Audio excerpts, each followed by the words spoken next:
Hello friends, welcome back to our channel. तो friends, आज है हमारा मैग्नेटिज्म एंड मैटर का सेकंड लेक्चर और आज के लेक्चर में हम बात करने वाले हैं अर्थ मैग्नेटिज्म के बारे में। देखो, पहले लेक्चर में हमने क्या पढ़ा कि अगर हम बार मैग्नेट को लें और उसको हम फ्रीली सस्पेंड कर दें, मीन्स धागे से बांध दें और छोड़ दें, तो हमेशा वो नॉर्थ टू साउथ डायरेक्शन में पॉइंट करता है। और मैंने इसका रीज़न बताया था कि ये अर्थ के मैग्नेटिज्म की वजह से होता है। तो आज हम वही समझने वाले हैं कि अर्थ का मैग्नेटिज्म होता क्या है। सबसे पहले हम समझेंगे कि अर्थ के अंदर मैग्नेटिज्म कैसे आया, दूसरा जब आया तो उसका वैल्यू क्या है, उसका डायरेक्शन क्या है, ठीक है, और तीसरा उसके अंदर डिफरेंट टर्मिनोलॉजी होती है, बहुत सारे फैक्टर्स होते हैं, बहुत सारे टर्म्स होते हैं। वो सारे टर्म्स क्या होते हैं सबको हम समझेंगे, एक दो फॉर्मूला हैं वो भी हम देखने वाले हैं, ठीक है। तो इतना सब कुछ आज के लेक्चर में हम देखेंगे, तो पूरा लेक्चर आप ध्यान से समझना, ओके। तो इतने इन्फॉर्मेशन के साथ शुरू करते हैं अपना लेक्चर।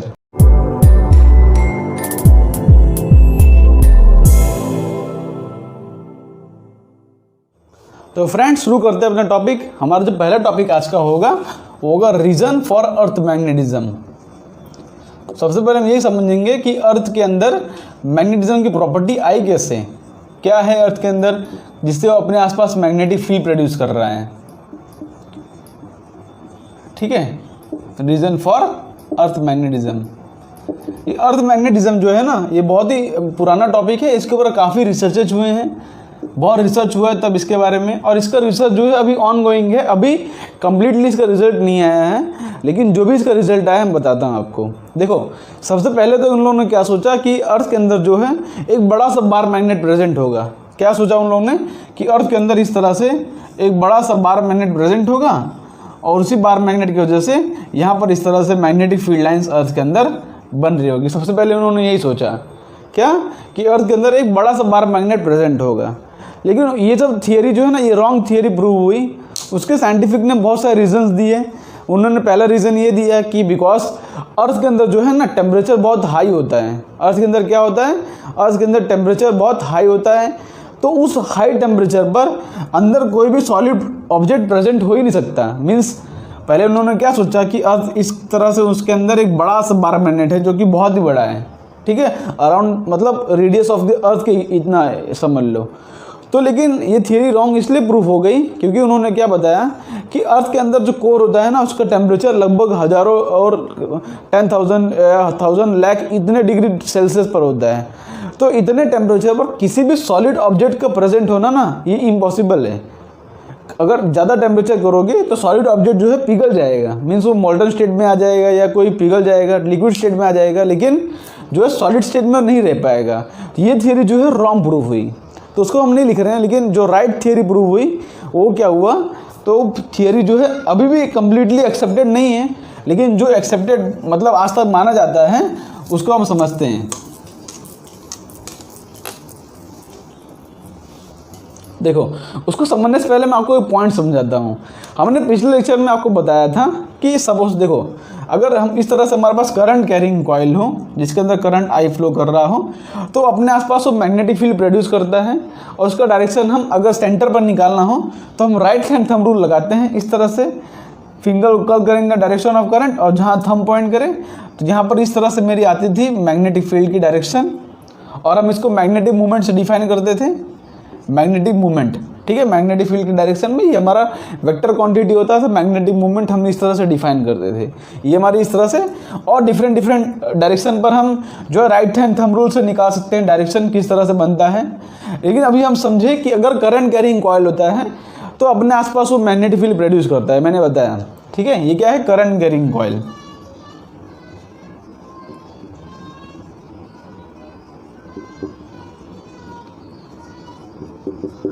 तो अपने आसपास वो मैग्नेटिक फील्ड प्रोड्यूस करता है जिसका डायरेक्शन हम निकाल सकते हैं। तो हमने आपको पिछले लेक्चर में बताया था कि अगर इलेक्ट्रॉन हो, सोचो अगर इस तरह से इलेक्ट्रॉन मूव कर रहा हो, यहाँ पर जैसे इलेक्ट्रॉन है, तो इलेक्ट्रॉन अगर इस तरफ मूव कर रहा है तो बताओ क्या ये करंट प्रोड्यूस करेगा? हाँ, बिकॉज जब इलेक्ट्रॉन इस तरफ मूव कर रहा है तो डेफिनेटली जो है करंट जो है इस डायरेक्शन में प्रोड्यूस होगा। इलेक्ट्रॉन अगर रोटेट कर रहा है तो वो भी अपने आसपास करंट प्रोड्यूस करेगा, बिकॉज करंट का डेफिनेशन क्या होता है, फ्लो ऑफ चार्ज तो इलेक्ट्रॉन भी एक तरह का चार्ज है जो कि फ्लो कर रहा है, तो करंट जरूर से प्रोड्यूस करेगा। और करंट का डायरेक्शन होता है opposite to that of electron. अगर इलेक्ट्रॉन इस तरफ फ्लो कर रहा है तो करंट का डायरेक्शन इस तरफ होगा, मीन्स यहाँ पे जो मैग्नेटिक मूवमेंट का डायरेक्शन आएगा वो नीचे की तरफ आएगा। मैग्नेटिक फील्ड या मैग्नेटिक मूवमेंट बोलो, उसका डायरेक्शन जो आएगा वो नीचे की तरफ आएगा। लेकिन ये है कि अगर इलेक्ट्रॉन मूव करेगा अपने आसपास, मीन्स ये क्या है, चार्ज्ड आयन है।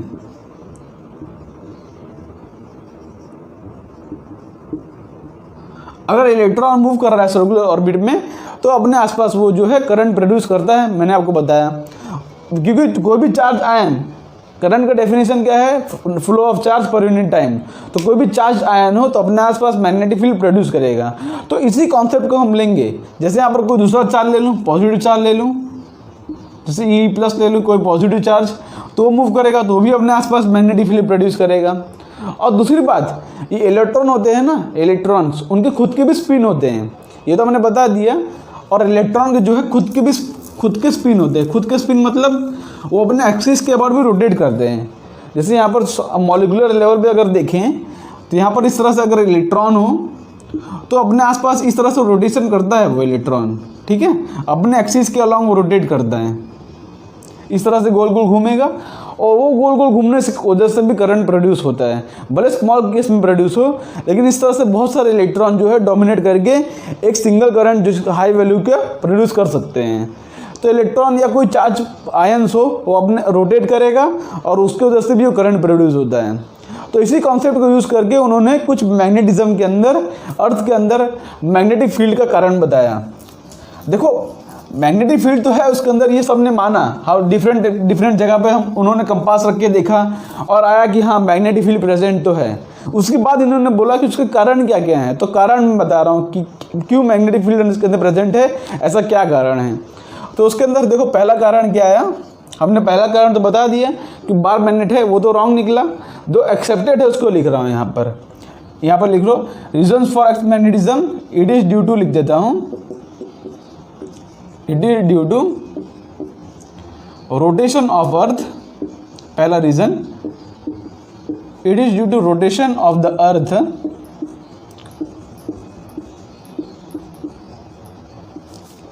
क्या लिखो, many charge particle, many charged ions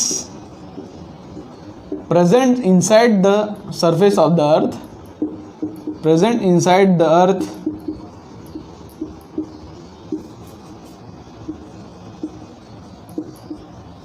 rotate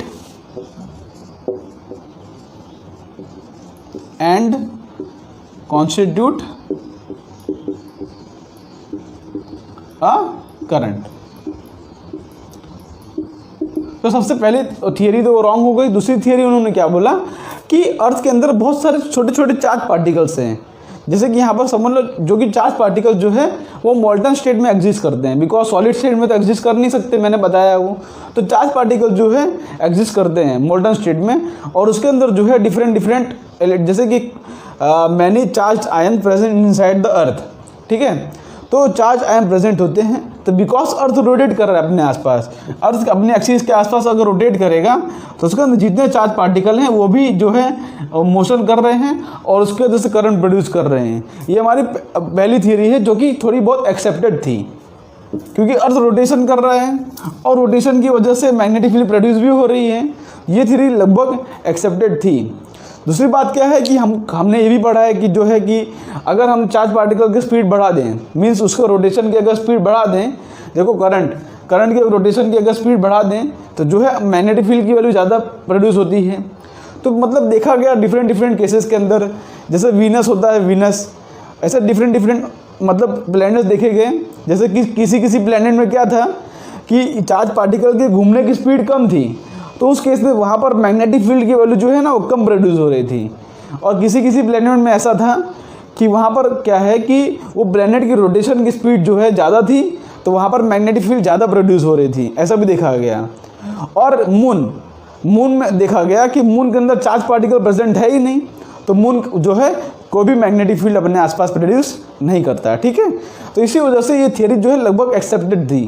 पहली बात तो उन्होंने बोला कि करंट प्रोड्यूस कर रहा है, दूसरी बात उन्होंने अलग अलग एग्जाम्पल से साबित भी कर दिया कि डिफरेंट डिफरेंट प्लैनेट्स का एग्जाम्पल दिया, जिसमें चार्ज पार्टिकल प्रेजेंट था वो मैग्नेटिक फील्ड प्रोड्यूस कर रहा था, और जिसमें नहीं प्रेजेंट था वो नहीं कर रहा था। और दूसरी बात, जिसके घूमने की स्पीड ज़्यादा थी वो ज़्यादा मैग्नेटिक फील्ड प्रोड्यूस कर रहा था, जिसके घूमने की स्पीड कम थी वो कम मैग्नेटिक फील्ड प्रोड्यूस कर रहा था।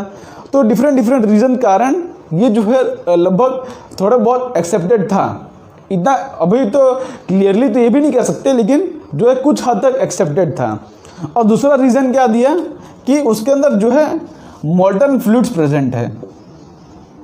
यहाँ पर लिखो second reason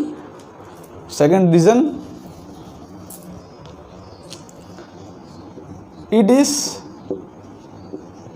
due to molten fluids। यहाँ पे मोल्टन फ्लूइड मतलब यहाँ पर कोई मटेरियल सॉलिड स्टेट में उसको हम पिघला दे तो उसको मोल्टन फ्लूइड्स बोलते हैं। जैसे कि मटेरियल से, जैसे कि एग्जांपल हम निकल का ले लें,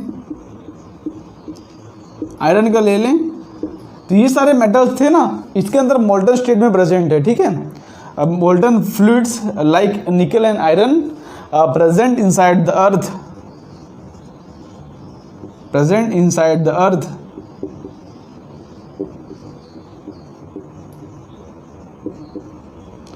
are present inside the earth, and the ions and the charged ion, ठीक है, charge particle magnetic field produce करता है, and the charged ion present in it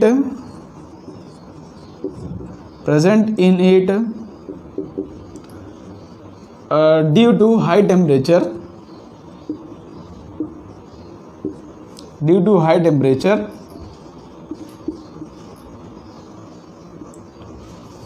rotate very fast and constitute a current।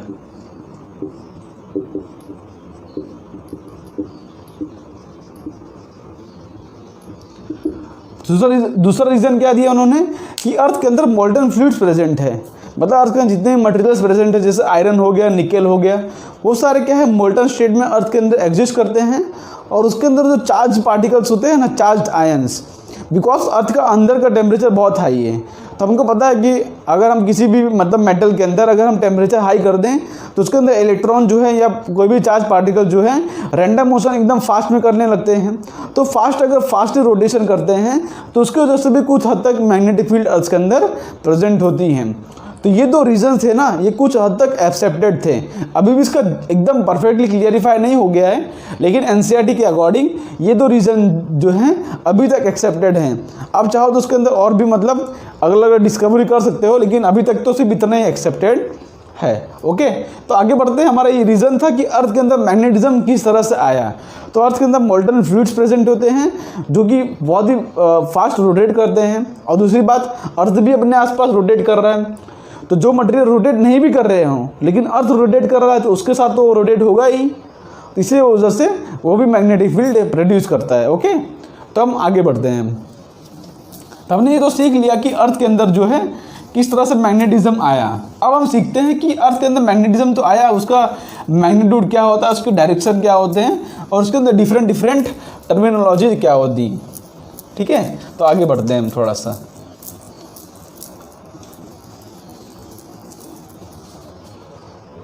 अब हम सीखते हैं कि magnetic field of earth.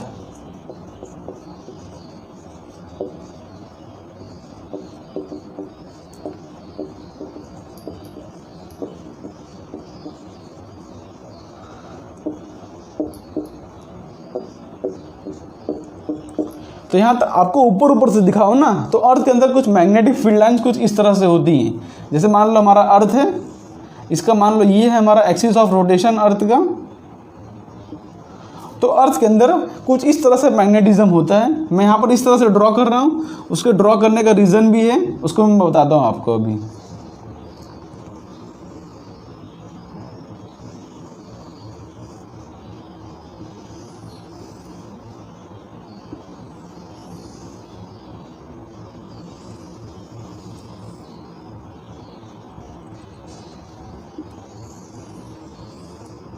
यहाँ पे जो है यहाँ से स्टार्ट करती हैं इस पॉइंट से और यहाँ पर टर्मिनेट कर जाती हैं इस डायरेक्शन में। अभी मैं बताऊंगा डायरेक्शन किस तरह से आता है, पहले आप नोट कर लो इसको। इस तरह से डिफरेंट पॉइंट पर कंपास देखा गया। देखो ये अर्थ की मैग्नेटिक फील्ड लाइन किस तरह से फाइंड आउट की गई, क्या किया उन्होंने, डिफरेंट पॉइंट पर कंपास रखा। जैसे अर्थ के यहाँ पर कंपास रखा तो अर्थ जो कंपास होता है क्या करता है, जो कंपास होता है वो क्या करता है, हमेशा कंपास जो होता है हमेशा मैग्नेटिक फील्ड के डायरेक्शन में अलाइन रहता है, ठीक है। North pole aligns in the direction of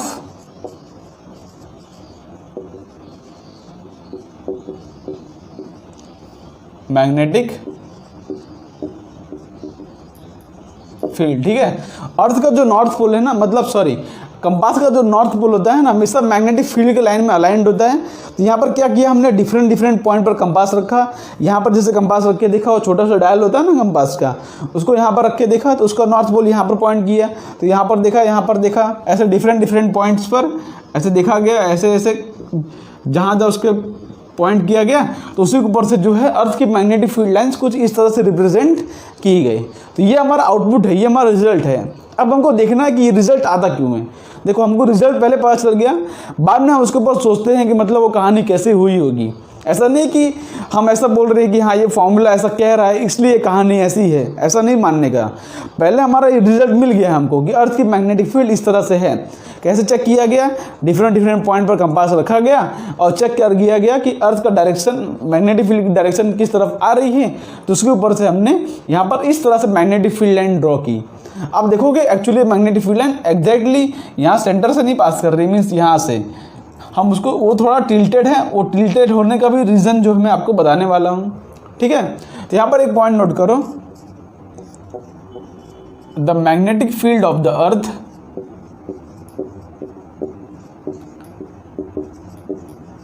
magnetic field of the earth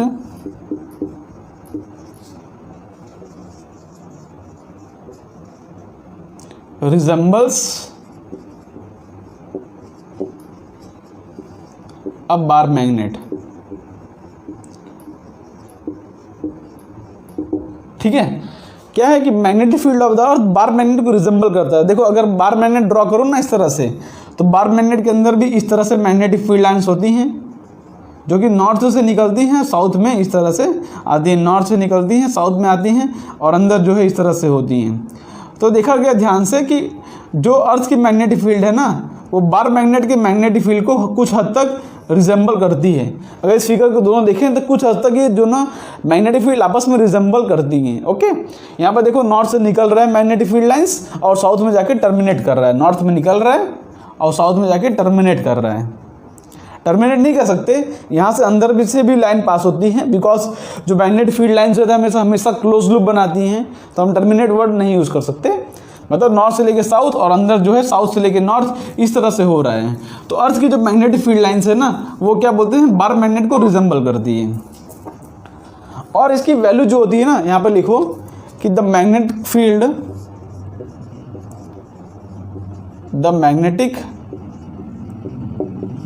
field varies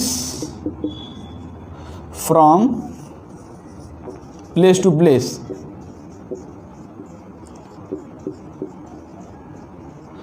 which is about,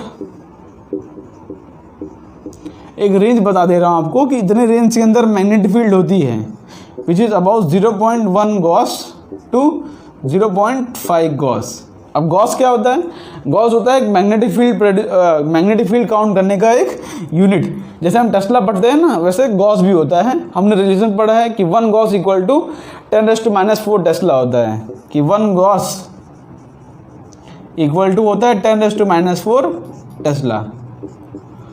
okay, तो यहाँ पर अर्थ की जो मैग्नेटिक फील्ड होती है वो कांस्टेंट नहीं होती, वो हर जगह अर्थ की मैग्नेटिक फील्ड अलग अलग होती है। यहाँ पर अलग कुछ होगी, यहाँ पर कुछ अलग होगी, यहाँ पर कुछ अलग, यहाँ पर कुछ अलग, हर जगह अलग अलग होती है। लेकिन उसका रेंज अगर आसपास देखा जाए ना, तो एनसीईआरटी डेटा के अकॉर्डिंग वो 0.1 गॉस लेके 0.5 गॉस तक होती है। और गॉस क्या होता है, 1 गॉस इक्वल टू 10⁻⁴ टेस्ला। तो अगर इसको मैं टेस्ला में लिखना चाहूँ तो 0.1 10⁻³ टेस्ला से लेके ये क्या हो जाएगा 5 × 10⁻³ टेस्ला। यहाँ पर कुछ इतने रेंज तक उसकी वैल्यू होती है अगर टेस्ला में लिखना चाहूँ तो। और गॉस में लिखना जाए तो 0.1 गॉस से लेके 0.5 गॉस तक इसकी वैल्यू होती है। ठीक है, तो यहाँ पर उसको टेस्ला में लिख सकते हो। अब इसने पॉइंट को नोट कर लो कि अर्थ की मैग्नेटिक फील्ड वेरिएबल होती है। कभी अगर क्वेश्चन में आ गया कि अर्थ की मैग्नेटिक फील्ड हर जगह कांस्टेंट है कि वेरिएबल है, अर्थ की मैग्नेटिक फील्ड हर जगह वेरिएबल है, उसका रेंज जो है 0.1 गॉस से लेके 0.5 गॉस तक है। ठीक है, अब तो हम समझ गए कि अर्थ की मैग्नेटिक फील्ड लाइन्स किस तरह से होती है। तो अर्थ का हमने क्या बताया कि इसकी magnetic field lines bar magnet को रिजेंबल करती है। तो हम ऐसा अज्यूम करते, देखो ध्यान से, अब मेरा वर्ड सुनना, हम ऐसा अज्यूम करते हैं कि अर्थ के मैग्नेटिक फील्ड अर्थ के अंदर इस तरह से बार मैग्नेट होगा, अज्यूम कर रहे हैं। ठीक है, एक्चुअली में नहीं है। हमने मैग्नेटिक फील्ड लाइन्स को देखा कि यहाँ पर मैग्नेटिक फील्ड लाइन यहाँ से आ रही है और यहाँ पर टर्मिनेट कर रही है। तो हम क्या बोल रहे हैं, अब हम बोल रहे हैं ये इमेजिनरी है। ध्यान रखना, ये जो बार मैग्नेट है ये इमेजिनरी है, ये एक्चुअली में एग्जिस्ट नहीं करता। फिर से बोल रहा हूँ, ये बार मैग्नेट जो है इमेजिनरी है, ये एक्चुअली में एग्जिस्ट नहीं करता। हम सिर्फ ऐसा सोच रहे हैं कि हाँ अर्थ के अंदर इस तरह से कोई बार मैग्नेट होगा, जैसे यहाँ पर साउथ पोल लिख दे रहा हूँ और यहाँ पर नॉर्थ पोल लिख दे रहा हूँ।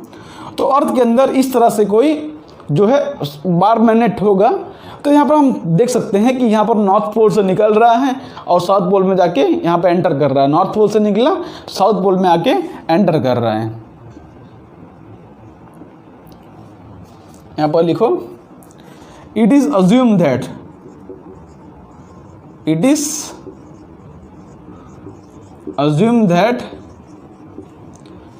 एन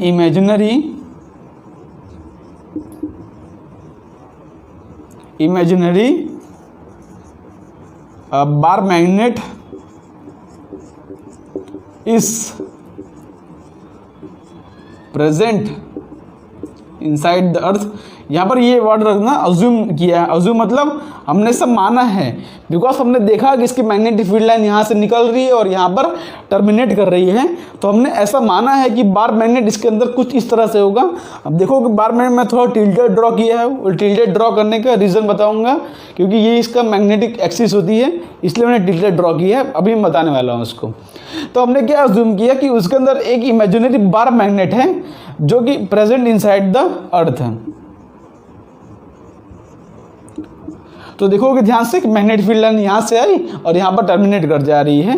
तो हमने ऐसा अज्यूम किया कि अंदर एक बार मैग्नेट है, ओके, जिसकी मैग्नेटिक फील्ड लाइन नॉर्थ से निकल रही है, बार मैग्नेट के नॉर्थ से निकल रही है और बार मैग्नेट के साउथ पर टर्मिनेट कर जा रही है। और दूसरी बात, हम इसकी वैल्यू जानना चाहते हैं, इसका डायरेक्शन जानना चाहते हैं, और इसके अंदर डिफरेंट टर्मिनोलॉजी होती हैं, वो हम थोड़ा बहुत समझने की कोशिश करते हैं। आपने समझा कि अर्थ की मैग्नेटिक फील्ड किस तरह से है, तभी हम समझेंगे कि ये टिल्टेड क्यों ड्रॉ किया है हमने, डिफरेंट पॉइंट्स पर किस तरह से मैग्नेटिक फील्ड वेरी कर रही है, उसके भी हमारे पास फॉर्मूले आएंगे। लेकिन आप जो है आराम से थोड़ा डाइजेस्ट करके इसको समझो। अब थोड़ा से आगे बढ़ते हैं हम। अब इसके अंदर डिफरेंट टर्म्स होते हैं, टर्मिनोलॉजी होती है, उसको हम समझना शुरू करते हैं। ठीक है, मैग्नेटिज्म अर्थ के अंदर बहुत सारे टर्मिनोलॉजी होती हैं जो कि हमारे एग्जाम पॉइंट ऑफ व्यू से इंपॉर्टेंट है, तो उसको समझना जरूरी है, तो उसको हम समझते हैं।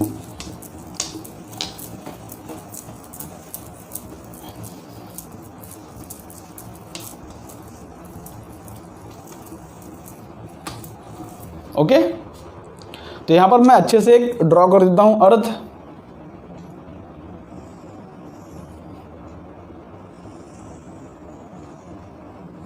ठीक है, एग्जैक्ट ड्राइंग तो नहीं है, पर उसको आप थोड़ा सा अज्यूम कर लेना कि यहाँ पर मैं अर्थ ड्रॉ किया है। अब ध्यान से देखना, यहाँ पर ये जो है एक्सिस ऑफ द अर्थ है, ये क्या है, ज्योग्राफिकल एक्सिस ऑफ द अर्थ है, ये है geographical axis.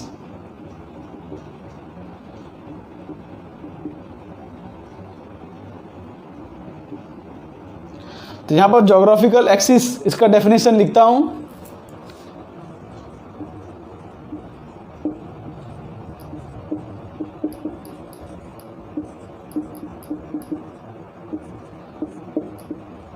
The axis of the earth,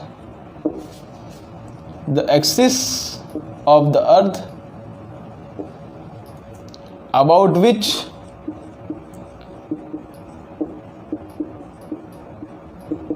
it rotate is called, okay, geographical axis का डेफिनेशन क्या है? The axis of the earth about which it rotate. तो यहाँ पर ये जो जोग्राफिकल एक्सिस है, इसी एक्सिस के अबाउट अर्थ रोटेट करती है। तो ये हमारा पहला टर्म है जोग्राफिकल एक्सिस, जिस एक्सिस पर अर्थ रोटेट करे। अब देखो यहाँ पर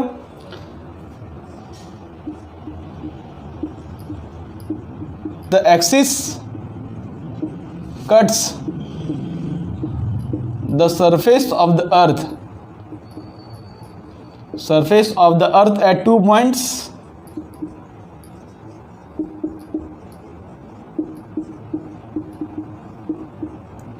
ठीक है, जिसको हम बोलेंगे geographical north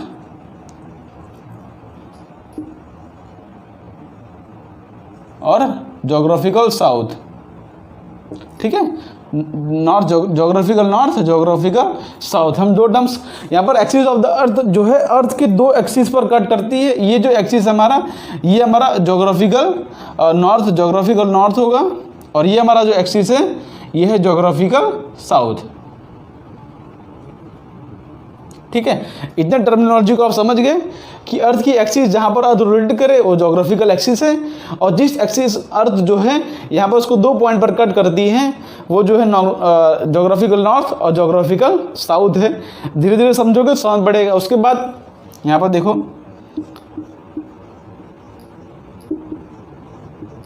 the circle which is perpendicular to the geographical axis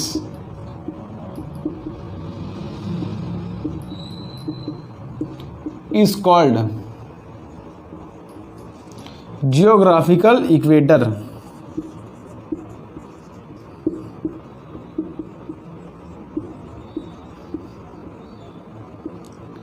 equator क्या होता है? अर्थ को जो 2 पार्ट में डिवाइड करता है, और दूसरी अर्थ को 2 पार्ट में मीन्स एक्चुअली एग्जैक्टली डायमीटर के अक्रॉस एक सर्कल होता है इस तरह से। ये हमारा जो सर्कल है इसको हम क्या बोलेंगे? ये हमारा सर्कल जो है ज्योग्राफिकल इक्वेटर है, जियोग्राफिकल इक्वेटर। ओके, इतनी टर्मिनोलॉजी आप समझे। अब देखो ध्यान से, हमने 3 पॉइंट समझा कि अर्थ की ये जो है ज्योग्राफिकल इक्वेटर है, ये हमारे ज्योग्राफिकल एक्सिस है। 2 पॉइंट पर जहाँ पर अर्थ को कट करे वो ज्योग्राफिकल नॉर्थ और ज्योग्राफिकल साउथ। अब यहाँ पे चौथा टर्म क्या है कि the plane,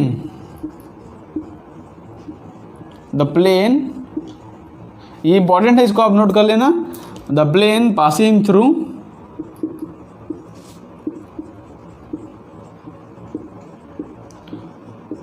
the geographical axis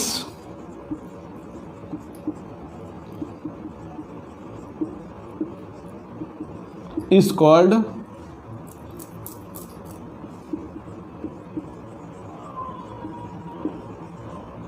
as geographical meridian। अच्छा, मेरिडियन जो होता है ना उसका मतलब प्लेन नहीं होता है, लेकिन यहाँ पर हम मेरिडियन वर्ड यूज़ करते हैं। तो आप मेरिडियन याद रखो, जिसको हम प्लेन भी बोल सकते हैं। यहाँ पर क्या बड़ा नेक्स्ट डेफिनेशन क्या है? The plane passing through the geographical axis of the earth is known as geographical meridian. ये 2 एक्सिस के प्लेन पासिंग थ्रू, यहाँ पर लिख दो थ्रू द जोग्राफिकल एक्सिस। ठीक है, इस 2 एक्सिस से जो प्लेन पास कर रही है उसको हम क्या बोलेंगे? जोग्राफिकल मेरिडियन, या तो उसको प्लेन बोलो। यहाँ पर इस तरह से हम प्लेन ड्रॉ करेंगे जो कि इन दोनों एक्सिस से पास करें। उसको मैं इस तरह से ड्रॉ कर देता हूँ, थोड़ा बहुत आप समझ लेना।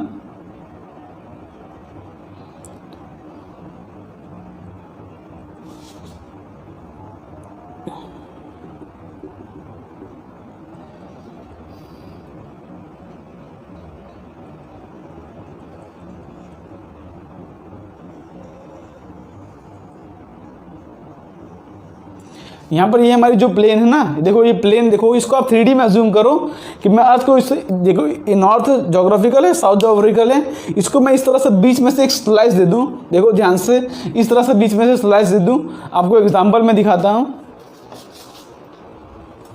जैसे देखो कि हमारा मान लो ये अर्थ है, इसको हम बीच में से एक स्लाइस दे दूं, तो ये जो प्लेन है, प्लेन मतलब क्या होता है, इस तरह से 2D ऑब्जेक्ट, मतलब एक 2D सरफेस, तो यहाँ पे अर्थ को मैं बीच में स्लाइस दे दूं, वो जो प्लेन है ना उसको हम बोलते हैं जोग्राफिकल मेरिडियन। ये बात ध्यान रखना, इंपॉर्टेंट टर्मिनोलॉजी है।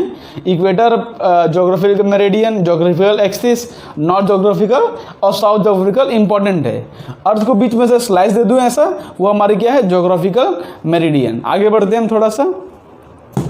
अब हमको पता है कि एग्जैक्टली मैग्नेटिक फील्ड लाइन यहाँ से नहीं निकलती, थोड़ा जो है मैग्नेटिक फील्ड लाइन थोड़ा टिल्टेड होती है इस तरह से। अगर ड्रॉ करो मैग्नेटिक फील्ड लाइंस तो इस तरह से वो टिल्टेड होती हैं।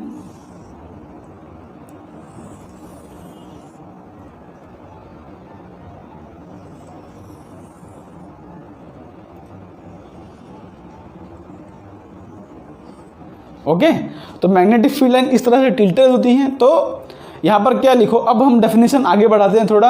ये हमारी ज्योग्राफिकल वाली सारी कहानी हो गई। अब हम मैग्नेटिक वाले टॉपिक पे आते हैं, तो मैं डेफिनेशन को थोड़ा आगे बढ़ाता हूँ अब।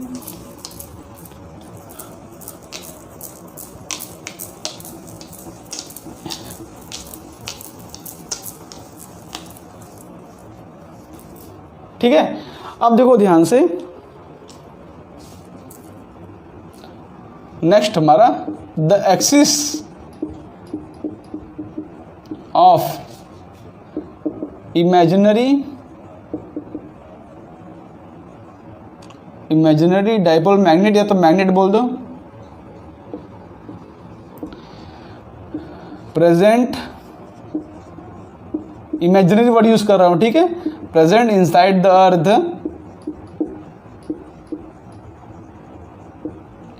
Is called magnetic axis. ठीक है, इज कॉल्ड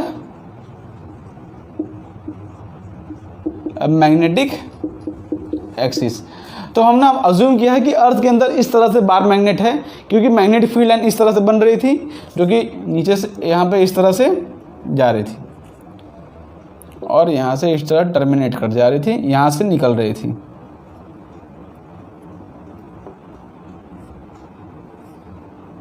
ओके, तो यहाँ पे हमने अज्यूम किया कि इस तरह से एक इमेजिनरी बार मैग्नेट है। तो इमेजिनरी बार मैग्नेट वाली जो एक्सिस है उसको हमने नाम दिया मैग्नेटिक एक्सिस।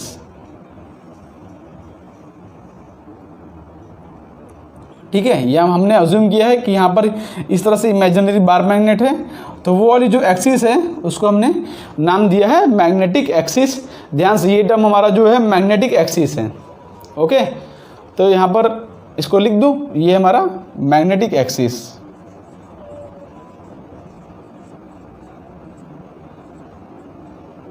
हमने अज्यूम किया ना कि इस तरह से अर्थ के अंदर एक बार मैग्नेट प्रेजेंट है, उसको यहाँ पर हल्के से ड्रॉ करो, बार मैग्नेट।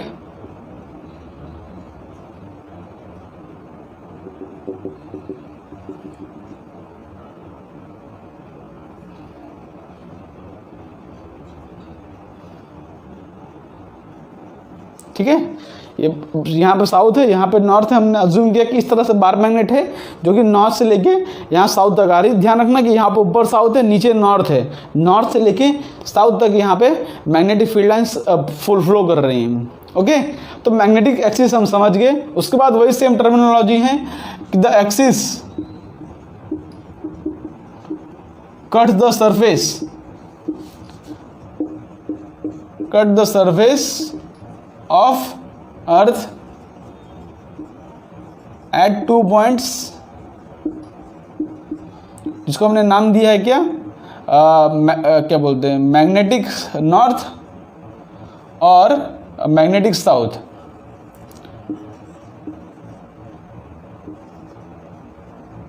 ठीक है, यहाँ पे ये जो एक्सिस है अर्थ के 2 पॉइंट पर कट कर दिए हैं। यहाँ पर ये जो है हमारा ये मैग्नेटिक साउथ है और ये जो हमारा ये मैग्नेटिक नॉर्थ है।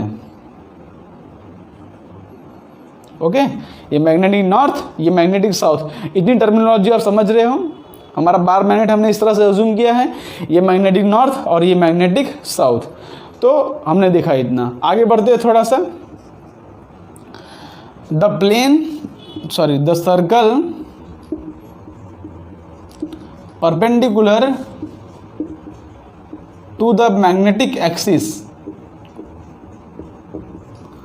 magnetic axis is called magnetic equator।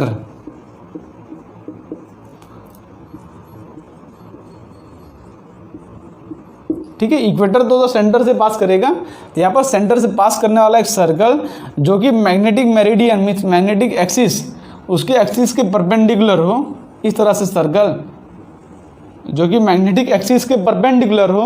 ध्यान से फिगर थोड़ा वो इमेजिन उसको हम नहीं कर पा रहे हैं, लेकिन थोड़ा कंजस्टेड हो गया। लेकिन ये जो सर्कल है हमारा, इसको हम बोलेंगे magnetic equator.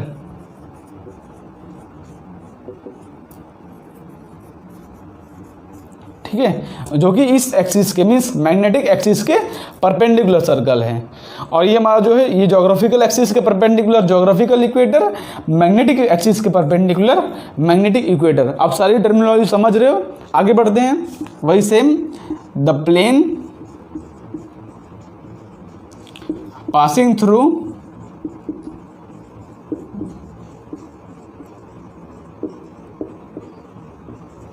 Magnetic axis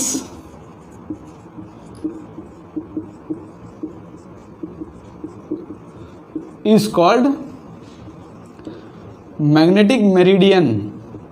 meridian मतलब प्लेन होता है, मैग्नेटिक मेरिडियन। जब भी मैं मेरिडियन वर्ड यूज़ करूँ, आप याद रख लेना कि प्लेन की बात कर रहा हूँ मैं। ओके, तो यहाँ पर इस एक्सिस मीन्स इस एक्सिस के एक इस तरह से प्लेन होगा। इसको मैं इस तरह से ड्रॉ करूँ यहाँ पे तो बहुत कंजस्टेड हो जाएगा। जैसे यहाँ पर मैंने इस तरह से प्लेन ड्रॉ किया है, वैसे एक प्लेन मैं इस तरह से यहाँ पे ड्रॉ कर दूँ,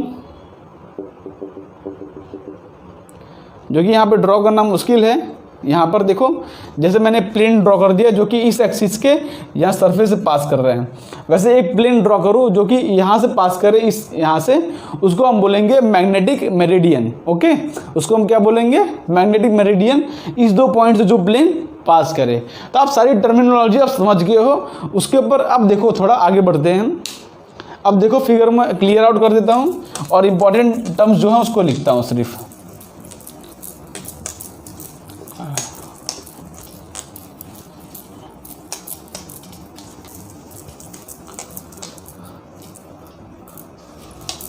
ठीक है, अब थोड़ा सा आगे बढ़ते हैं। अब उसके अंदर आप टर्म्स तो समझ गए सारे, क्या होता है मैग्नेटिक एक्सिस और magnetic meridian, geographical axis, geographical meridian, और कौन से दो पॉइंट को कट कर रहा है उसके ऊपर से क्या होता है, अब उसको हम समझते हैं थोड़ा सा। तो यहाँ पर देखो, ये हमारे पास इस तरह से अर्थ है, ये हमारा जो है ज्योग्राफिकल एक्सिस है, यहाँ पर जो है ज्योग्राफिकल नॉर्थ है, और यहाँ पर जो है ज्योग्राफिकल साउथ है। और यहाँ पर थोड़ा इस तरह से ड्रॉ करूँ तो ये जो है मैग्नेटिक नॉर्थ है और ये जो है मैग्नेटिक साउथ है। यहाँ पर इस तरह से मैग्नेटिक फील्ड लाइन्स फ्लो कर रही हैं, आपको इतना पता है। अब देखो ध्यान से, द पॉइंट लिखो आगे, क्या बोलते हैं, magnetic axis, magnetic and geographic axis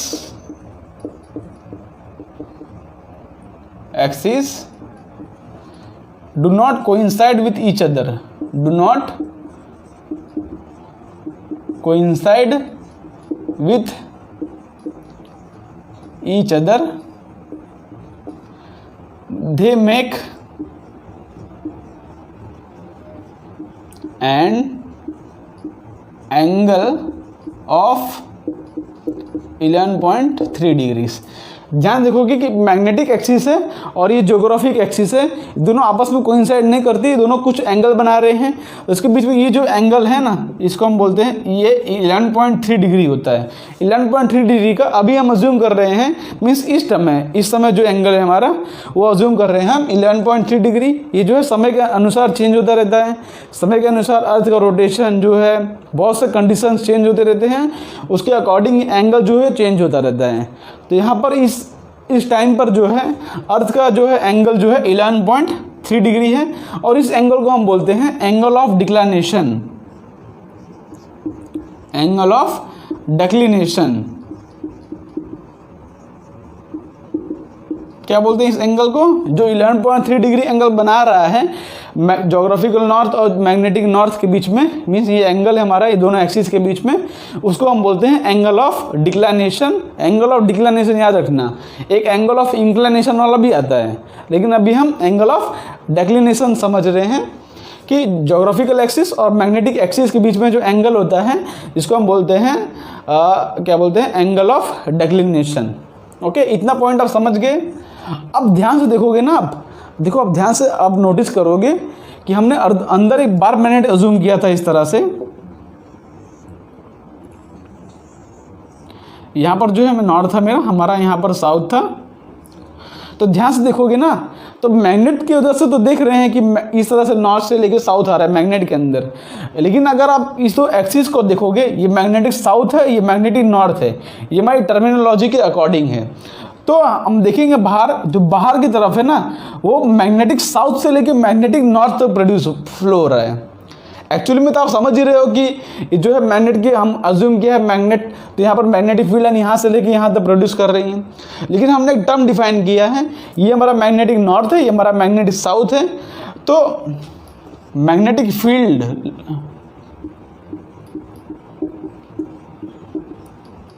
field outside the earth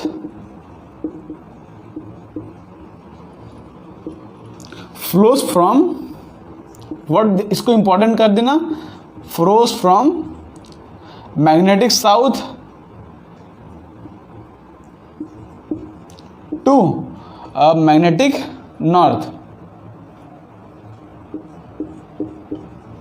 okay, ये बहुत ही इंपॉर्टेंट है। अब बाहर ऑब्जर्व करोगे ना, तो मैग्नेटिक साउथ से लेके मैग्नेटिक नॉर्थ तक वो प्रोड्यूस करती है। ठीक है, मीन्स यहाँ से यहाँ तक इस तरह से मैग्नेटिक फील्ड लाइंस प्रोड्यूस होती हैं। ठीक है, इस तरह से जो है मैग्नेटिक फील्ड लाइंस प्रोड्यूस होती हैं। हमने ये देखा तो खरी अंदर मैग्नेट है, उसकी वजह से मैग्नेटिक फील्ड लाइन नॉर्थ से लेकर साउथ तक प्रोड्यूस हो रही है, लेकिन बिकॉज बाहर हमने इस तरह से टर्म डिफाइन किया है, तो बाहर की तरफ क्वेश्चन में अगर आए तो मैग्नेटिक फील्ड लाइन हमेशा आउटसाइड मैग्नेटिक साउथ से लेकर मैग्नेटिक नॉर्थ तक प्रोड्यूस होती हैं, और इसको आप ध्यान से आपको नोट करना है। ठीक है, बहुत ही इंपॉर्टेंट पॉइंट है, इसको आप ध्यान से नोट करना है। और इसके बीच में ये जो एंगल बना रहा है, इसको हम बोलते हैं एंगल ऑफ डिक्लिनेशन। तो इतनी टर्मिनोलॉजी होती है अर्थ के मैग्नेटिज्म के अंदर। अब होता क्या है कि अर्थ के डिफरेंट पॉइंट्स पर डिफरेंट मैग्नेटिक फील्ड की वैल्यू होती है। तो मैग्नेटिक फील्ड की वैल्यू को समझने के लिए हमारा एक टर्मिनोलॉजी होता है जिसके अंदर एंगल ऑफ डिप। तो एंगल ऑफ डिप का कॉन्सेप्ट हम थोड़ा बहुत समझने की कोशिश करते हैं, तो इसको यहाँ से मैं रफ कर देता हूँ।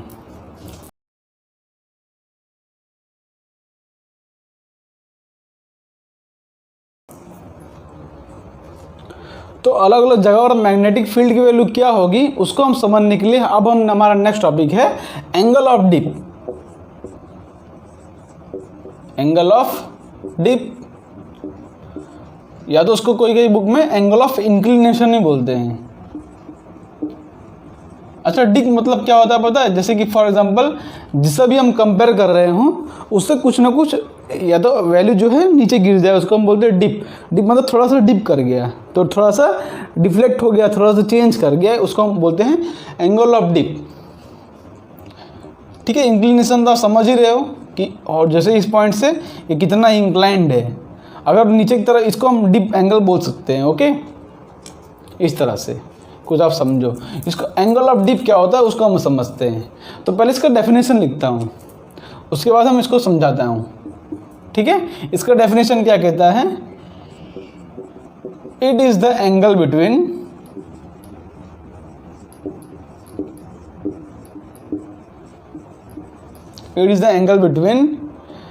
नेट मैग्नेटिक फील्ड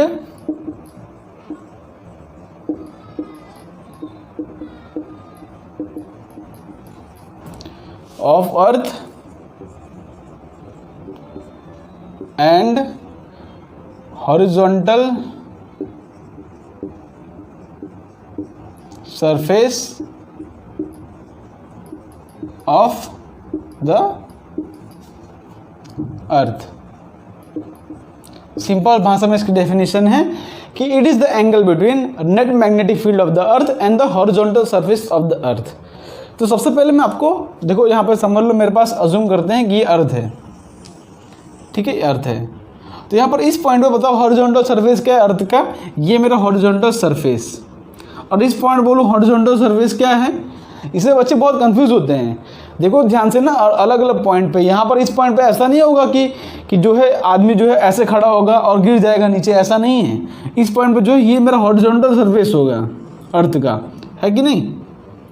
मतलब यहाँ पर अगर कोई आदमी खड़ा होगा तो इस तरह से खड़ा होगा, और यहाँ पर कोई आदमी खड़ा होगा तो ध्यान से, उसको आप ऐसा मत समझो कि आदमी ऐसे इस तरह से खड़ा हुआ है, वो आदमी यहाँ पर भी जो है स्ट्रेट खड़ा हुआ है, बिकॉज इस आदमी के लिए ये पॉइंट जो है ग्राउंड का पॉइंट है। इसको आप ऐसा मत समझो कि यहाँ पर ये आदमी ऐसा खड़ा है नीचे गिर जाएगा, ऐसा नहीं है। इस आदमी के लिए ये वाला जो पॉइंट है ये ग्राउंड का पॉइंट है ना, सरफेस का पॉइंट है अर्थ का।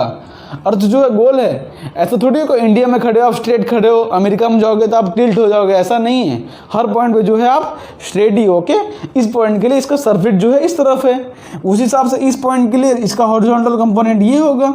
कोई आदमी यहाँ पे खड़ा होगा तो ओके, आदमी को क्या लगेगा ये हॉरिजॉन्टल सरफेस है, जो जिस तरफ से इस आदमी को दिख रहा है ना नीचे, उस तरह से इस आदमी को भी ये नीचे वाला सरफेस दिखेगा। कंफ्यूज इसमें नहीं होना होता है, बहुत बच्चे इसमें कंफ्यूज हो जाते हैं। ओके, तो यहाँ पर डिफरेंट पॉइंट पर हॉरिजॉन्टल सरफेस ऑफ द अर्थ इस तरह से होता है। इसको आप समझना मत कि हाँ यहाँ पर ये हॉरिजॉन्टल है तो ये वाला वर्टिकल होगा, ऐसा नहीं है। ये भी अर्थ का हॉरिजॉन्टल है इस पॉइंट पर, डिफरेंट पॉइंट पर अर्थ का हॉरिजॉन्टल देखो आप। ओके, तो यहाँ पर एंगल ऑफ डिप जो होता है ना, एंगल ऑफ डिप जो होता है नेट मैग्नेटिक फील्ड और हॉरिजॉन्टल सरफेस ऑफ द अर्थ के बीच में एंगल होता है, जिसको अब मैं थोड़ा सा ऊपर समझाऊं, थोड़ा ऊपर समझते हैं तो क्या होता है। देखो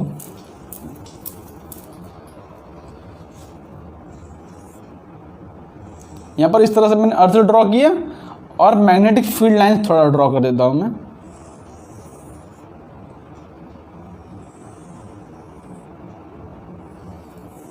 ओके, तो ये मैग्नेटिक फील्ड लाइन ड्रॉ कर दी मैंने।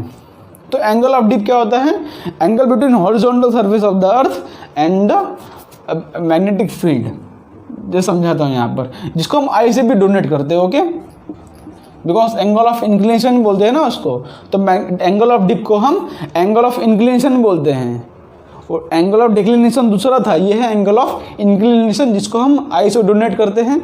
तो समझो ध्यान से, जैसे मान लो कि इस पॉइंट पर, जैसे इस पॉइंट बात करूं तो यहाँ पर अर्थ का हॉरिजॉन्टल ये होगा, ये मेरा हॉरिजॉन्टल सरफेस ऑफ द अर्थ है कि नहीं। ये मेरा क्या है, हॉरिजॉन्टल सरफेस ऑफ द अर्थ, इस पॉइंट की बात कर रहा हूँ। ओके, तो यहाँ पे वर्टिकल कंपोनेंट क्या होगा, देखो सेंटर से पास करता हूँ, ये मेरा वर्टिकल कंपोनेंट होगा। ये क्या है मेरा वर्टिकल कंपोनेंट, और ये क्या है मेरा अर्थ का horizontal component, magnetic field in horizontal component. और ये है अर्थ का वर्टिकल कंपोनेंट, ये है अर्थ का वर्टिकल कंपोनेंट। वर्टिकल से हमको काम नहीं, हमको काम है हॉरिजॉन्टल से। तो हमने क्या बोला कि नेट मैग्नेटिक फील्ड, देखो यहाँ पर इस पॉइंट पे, तो इस पॉइंट पे मैग्नेटिक फील्ड क्या है, देखो ये है मैग्नेटिक फील्ड का डायरेक्शन, इस पॉइंट पे ये है मैग्नेटिक फील्ड का डायरेक्शन। तो आप ध्यान से देखोगे कि हॉरिजॉन्टल के बीच में और मैग्नेटिक फील्ड ऑफ द अर्थ के बीच में कुछ ना कुछ एंगल है, हॉरिजॉन्टल और मैग्नेट। जैसे मान लो ये मेरा हॉरिजॉन्टल है और ये मेरा मैग्नेटिक फील्ड ऑफ द अर्थ है, इस तरह से कुछ समझो आप। ठीक है, ये है क्या है मेरा नेट मैग्नेटिक फील्ड इस पॉइंट पर, और ये मेरा क्या है अर्थ का हॉरिजॉन्टल कंपोनेंट। तो उसके बीच में जो एंगल बन रहा है उसको हमने बोला है एंगल ऑफ इंक्लिनेशन। इसके बीच में जो एंगल बन रहा है उसको हमने क्या बोला है, angle of inclination, I. Okay, magnetic field के डायरेक्शन से इसको मैं थोड़ा शिफ्ट करूँ यहाँ पर, देखो इसको थोड़ा इस यहाँ पर शिफ्ट कर देता हूँ मैं। तो ये है मेरा अर्थ का हॉरिजॉन्टल और ये है मैग्नेटिक फील्ड का डायरेक्शन। इसके बीच में यहाँ पर जो एंगल बन रहा है आई, उसको हम बोलते हैं एंगल ऑफ डिप। आप थोड़ा सा समझे कि अर्थ का हॉरिजॉन्टल सरफेस ये है और यहाँ पर जो एंगल बन रहा है हॉरिजॉन्टल के साथ, उसको हमने बोला है एंगल ऑफ डिप। जैसे इस पॉइंट पर बात करूँ, देखो इस पॉइंट पर बात करूँ, देखो ये है मेरा हॉरिजॉन्टल सरफेस ऑफ द अर्थ, ये है मेरा वर्टिकल, बी वर्टिकल, सेंटर से पास करता हुआ, ये मेरा हॉरिजॉन्टल। तो इस पॉइंट पर देखो ध्यान से, इस पॉइंट पर इस तरह से कुछ बन रहा है। तो यहाँ पर देखोगे ध्यान से, इनके बीच में आपस में दोनों पैरेलल हो जा रहे हैं, ठीक है, कोई एंगल नहीं बन रहा है इस पॉइंट पर। वैसे इस पॉइंट पर देखें तो ये मेरा horizontal surface of the earth, और यहाँ पर देखोगे मैग्नेटिक फील्ड कुछ इस तरह से बन रही है।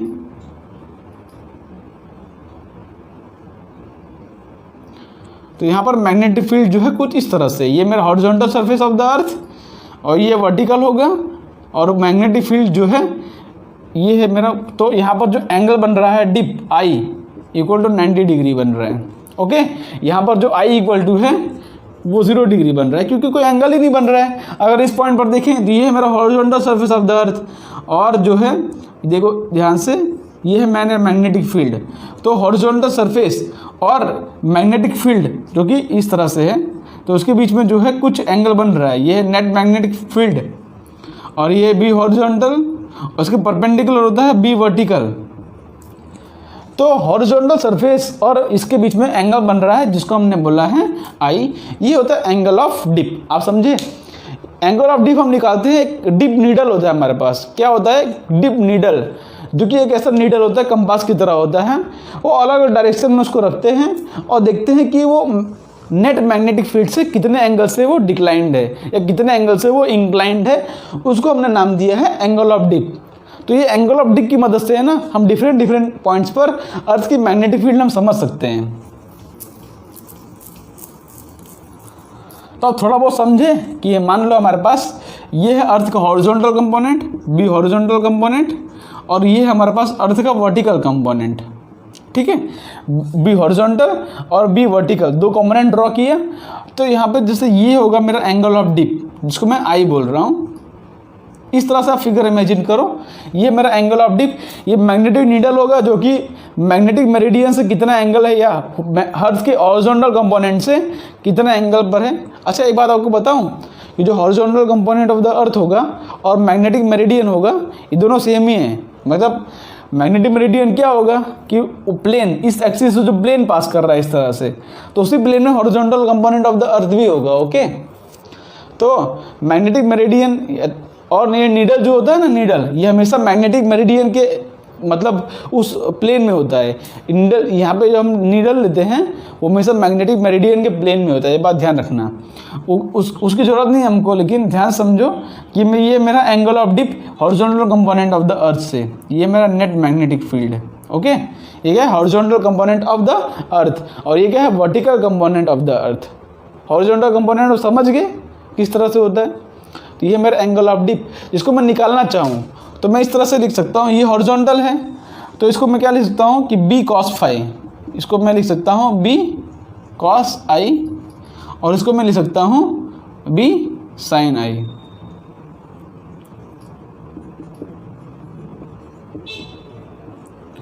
मतलब किसी भी पॉइंट पर देखो तो हम यहाँ पर इस तरह से लिख सकते हैं कि B H equal to B cos I. सबसे पहला हमारा फॉर्मूला ये है कि B H equal to B I, where B H is the horizontal component of the earth magnetic field. Okay, और बी क्या है? मेरा नेट मैग्नेटिक फील्ड, और कॉस आई क्या है?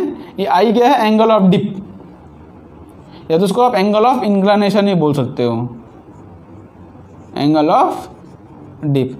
तो इतनी बात समझ गए? एंगल ऑफ डिप क्या होता है? हॉरिजॉन्टल से एंगल, उसकी मदद से हम डिफरेंट पॉइंट पर अर्थ की मैग्नेटिक फील्ड हम पॉइंट कर सकते हैं। और दूसरी बात, हमको पता है कि जो अर्थ की मैग्नेटिज्म है वो 11.3 डिग्री से टिल्टेड है। हमको क्या पता है कि अर्थ की जो मैग्नेटिक फील्ड लाइन्स हैं वो ज्योग्राफिकल एक्सिस से 11.3 डिग्री टिल्टेड है। तो हम यहाँ पर क्या है कि एंगल ऑफ डिप फाइंड कर लेंगे, और ऊपर से और जो थोड़ा बहुत एंगल हमको मिस कर रहे हैं जो 11.3 डिग्री, उस एंगल को भी ऐड कर देंगे, तो हम जो है अर्थ की नेट मैग्नेटिक फील्ड एग्जैक्टली उस पॉइंट पर फाइंड कर सकते हैं। तो इसी तरह से क्या होता है, डिफरेंट साइंटिस्ट हैं जो हैं डिफरेंट पॉइंट्स पर अर्थ की मैग्नेटिक फील्ड जो है पॉइंट आउट करते हैं, उसके ऊपर से उन लोग डायरेक्शन ट्रेस करते हैं। ठीक है, जैसे मान लो किसी साइंटिस्ट को यहाँ से लेके यहाँ तक जाना है तो कंपास लेके निकलेगा, लेकिन कंपास क्या है कि वो उसको जोग्राफिकल साउथ तक नहीं पहुंचाएगा। कंपास तो उसको इस पॉइंट पर पहुंचा देगा ना, क्योंकि मैग्नेटिक फील्ड के डायरेक्शन में वो आदमी पहुंचेगा साइंटिस्ट, तो घूम फिर के यहाँ पर इस पॉइंट पर आ जाएगा वो। लेकिन जोग्राफिकल एक्सिस तो ये है ना, जो कि 11.3 डिग्री टिल्टेड है इससे। नीडल लेके निकला कोई आदमी तो जोग्राफिकल एक्सिस यहाँ तक पहुँच जाएगा और मैग्नेटिक एक्सिस तक। लेकिन जो जोग्राफिकल एक्सिस है वो इससे 11.3 डिग्री टिल्टेड है, तो एक्चुअली तो आदमी को जाना था यहाँ पर, लेकिन पहुँच जाएगा यहाँ पर। लेकिन हमको पता है कि यहाँ पर एंगल जो होता है 11.3 डिग्री का होता है, तो हम क्या करेंगे, जितना भी एंगल होगा उससे 11.3 डिग्री एंगल कम लेके चलेंगे। जैसे यहाँ पर इस तरह से 11.3 डिग्री कम ले लेंगे, वो डायरेक्शन में मूव करेंगे, तो घूम फिर के हम पहुँचेंगे अपने एग्जैक्ट लोकेशन पर। तो इस तरह के सिस्टम होते हैं उसके अंदर, तो वो समझते हैं आगे। और इस तरह वर्टिकल कंपोनेंट लिखूँ तो हो जाएगा b sin i। Vertical component लिखूँ b sin i, formula note कर लो। अब ये डायग्राम को नोट कर लो। इन दोनों का रेशियो ले, अगर यहाँ पर कहीं जगह लिख देता हूँ इन दोनों का रेशियो, तो उसको मैं लिख सकता हूँ, देखो ध्यान से, इसका और इसका रेशियो लूँ तो आ जाएगा sin i upon cos i equal to आ जाएगा b vertical upon b horizontal.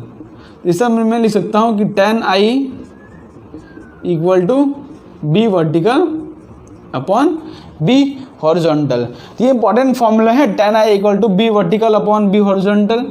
तो हॉरिजॉन्टल और वर्टिकल कंपोनेंट हमको पता हो तो हम एंगल ऑफ डिप फाइंड कर सकते हैं, या तो एंगल ऑफ डिप पता हो तो हम हॉरिजॉन्टल और वर्टिकल कंपोनेंट फाइंड कर सकते हैं।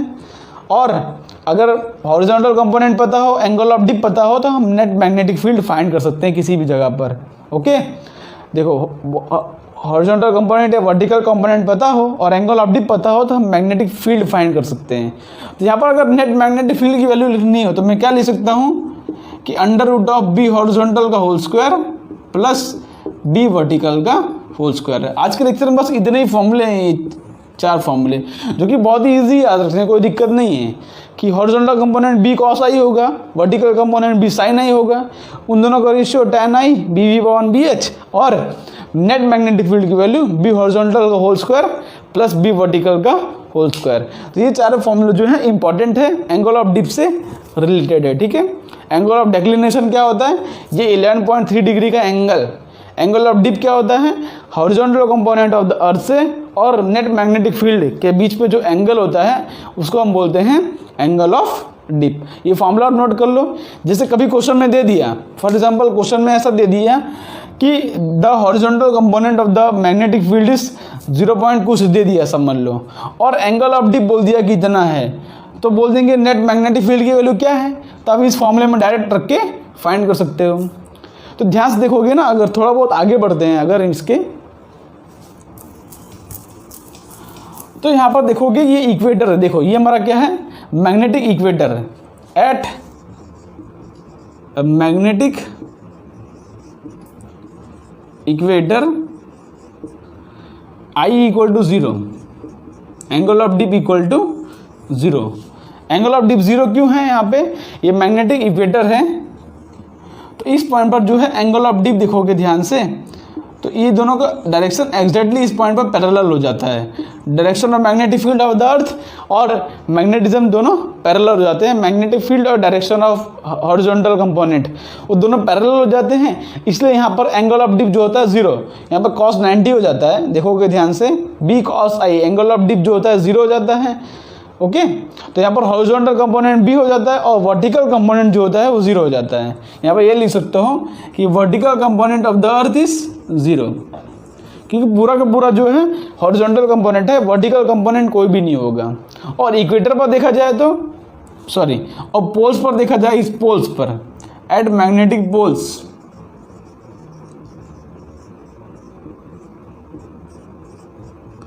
अगर मैग्नेटिक पोल पर हम देखें तो इसके पे देखोगे ध्यान से, ये है मेरा नेट मैग्नेटिक फील्ड और ये है मेरा हॉरिजॉन्टल कंपोनेंट ऑफ द अर्थ। ये नेट मैग्नेटिक फील्ड, ये हॉरिजॉन्टल कंपोनेंट ऑफ द अर्थ, उनके बीच में एंगल बन रहा है 90 डिग्री का। तो यहाँ पर जो एंगल है वो 90 डिग्री का है।